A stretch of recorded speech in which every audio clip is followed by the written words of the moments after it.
Assalamualaikum warahmatullahi wabarakatuh. Perkenalkan, nama saya Al-Lutfi Hafidah, NIM 2211E1022, Prodi D3 Analis Kesehatan. Di sini saya akan mempresentasikan tentang latar belakang ditemukannya gap analisis. Nah, jurnal yang saya bawa adalah yang pertama ada yang ditulis oleh Salma Aisyah dengan judul Perbandingan Titer Hasil Pemeriksaan Widal Metode Slide dan Metode Tabung.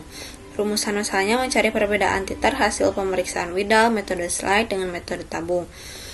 Metodenya dengan menggunakan metode cross-sectional. Hasil dan kesimpulannya, penelitian menunjukkan metode tabung lebih akurat dibandingkan dengan metode slide. Limitasi studi penelitian lebih lanjut diperlukan dengan mengkombinasikan pemeriksaan Widal dengan tes diagnosis tifoid lain untuk memperoleh akurasi yang lebih tinggi. Nah, yang kedua ada jurnal yang ditulis oleh Sheila Olivia Arimbi dan kawan-kawan tentang yang berjudul Uji Diagnostik Tes Serologi Widal dibandingkan dengan Tubex TF tes sebagai baku emas untuk diagnosis demam tifoid di Laboratorium Primera Clinica.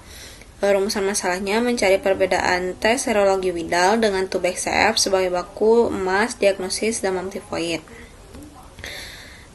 Hasil penelitian ini menunjukkan tes serologi Widal memiliki akurasi yang rendah untuk diagnosis demam tifoid. Langsung saja yang ketiga, ada jurnal yang ditulis oleh Meita Mahapriyasi dan kawan-kawan dengan judul Gambaran Uji Sensitivitas Tubex dan Widal pada penderita demam tifoid di Laboratorium RSUD Jombang. Rumusan masalahnya mencari perbedaan sensitivitas antara uji Widal dan Tubex TF untuk menentukan demam tifoid. Hasil penelitian dari uji sensitivitas didapatkan hasil Widal 100% dan Tubex 87%. Maka uji Widal lebih sensitif daripada Tubex. Lalu limitasi studinya, penelitian lebih lanjut diperlukan dengan menggunakan kultur darah. Nah, untuk jurnal yang keempat ditulis oleh Nur Laila Hidayati dengan judul Analisis Salmonella dengan menggunakan uji Widal untuk mendiagnosis penyakit demam tifoid. Rumusan masalahnya mencari hubungan analisis Salmonella dengan menggunakan uji Widal. Hasilnya dari 135 pasien yang didiagnosis menderita penyakit demam tifoid, terdapat 113 pasien dalam serumnya mengandung Salmonella. Lalu limitasi studinya, hendaknya penelitian sejenis dilakukan tidak saja dilakukan dengan menggunakan uji Widal tetapi juga menggunakan biakan kultur karena uji Widal bukanlah uji satu-satunya untuk mendiagnosis demam tifoid.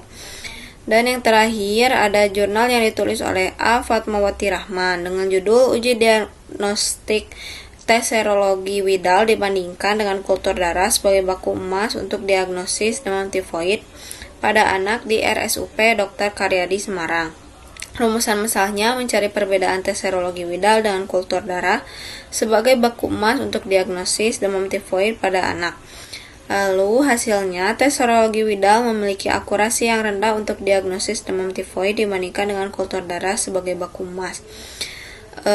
Limitasi studinya, penelitian lebih lanjut diperlukan dengan mengkombinasikan pemeriksaan tes serologi Widal dengan tes diagnosis tifoid lain ataupun dengan gejala klinis ada untuk memperoleh akurasi yang lebih tinggi. Nah, dari jurnal yang saya ambil semuanya tentang uji Widal yang sering digunakan untuk diagnosis demam tifoid, tetapi uji Widal bukan satu-satunya pengujian untuk demam tifoid. Nah, menurut jurnal yang ditulis oleh Meita Mahapriyasi, pemeriksaan Widal masih menjadi uji serologis rutin di berbagai daerah endemik. Namun uji Widal ini memiliki kelemahan seperti rendahnya sensitivitas dan spesifitas yang rendah serta manfaatnya masih diperdebatkan dan sulit dijadikan pegangan karena belum ada kesepakatan akan nilai standar aglutinasi atau titer aglutinin di berbagai laboratorium. Lestari 2011. Nah, lalu berbagai metode diagnostik masih terus dikembangkan untuk mencari yang tepat, mudah dilakukan, dan murah biayanya dengan sensitivitas dan spesifitas yang tinggi. Maka peneliti tertarik untuk melakukan penelitian tentang uji sensitivitas Tubex dan Widal pada penderita demam tifoid. Gamma 2008. Nah, berarti uji Widal ini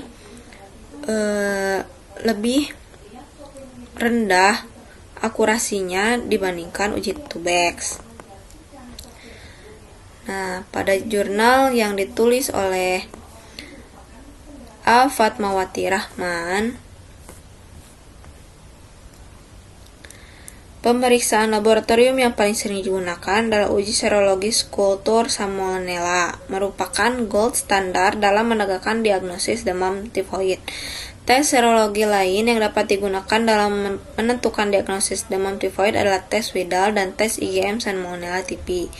Pada kultur darah, biarkan yang positif memastikan demam tifoid. Pada uji Widal, akan dilakukan pemeriksaan reaksi antara antibodi aglutinin dalam serum penderita yang telah mengalami pengenceran berbeda-beda terhadap antigen somatik dan flagela. Nah, tes Widal merupakan serologi baku dan rutin digunakan. Hasil positif Widal akan memperkuat dugaan terinfeksi Salmonella typhi. Saat ini, walaupun telah digunakan secara luas, namun belum ada kesepakatan akan nilai standar aglutinin atau cut-off point. Penelitian pada anak yang dilakukan oleh Cho dan kawan-kawan pada tahun 1990 mendapatkan sensitivitas dan spesifitas masing-masing 89% pada titer O atau H. Di latar belakang yang sudah saya baca, saya mendapatkan gap analisis berdasarkan hasil pengamatan dari jurnal di atas bahwa uji Widal adalah tes yang paling sering digunakan di laboratorium untuk diagnosa demam tifoid karena biaya yang terjangkau, sederhana, mudah dilakukan, dan hasilnya bisa didapatkan dalam waktu yang singkat. Namun pada penelitian sebelumnya belum memperoleh akurasi yang tinggi untuk pemeriksaan demam tifoid. Beberapa peneliti sebelumnya melakukan pengujian yang membandingkan uji Widal dengan uji Tubex TF dan kultur darah. Peneliti membuktikan bahwa uji Widal seringkali memberikan hasil positif atau negatif palsu karena adanya antibodi terhadap Salmonella typhi yang pernah ada dalam darah pasien yang telah terinfeksi sebelumnya atau telah divaksinasi. Oleh karena itu, perlu dilakukan penelitian lebih lanjut untuk meningkatkan akurasi, efisiensi, dan ketersediaan metode diagnosis demam tifoid. Dan peneliti tertarik untuk menemukan solusi praktis meningkatkan demam tifoid dengan menilai bagaimana metode-metode ini dipengaruhi oleh faktor-faktor seperti pengobatan antibiotik sebelumnya, vaksinasi, atau infeksi berulang. Nah, cukup sekian presentasi yang dapat saya sampaikan. Mohon maaf apabila ada kekurangan. Wassalamualaikum warahmatullahi wabarakatuh.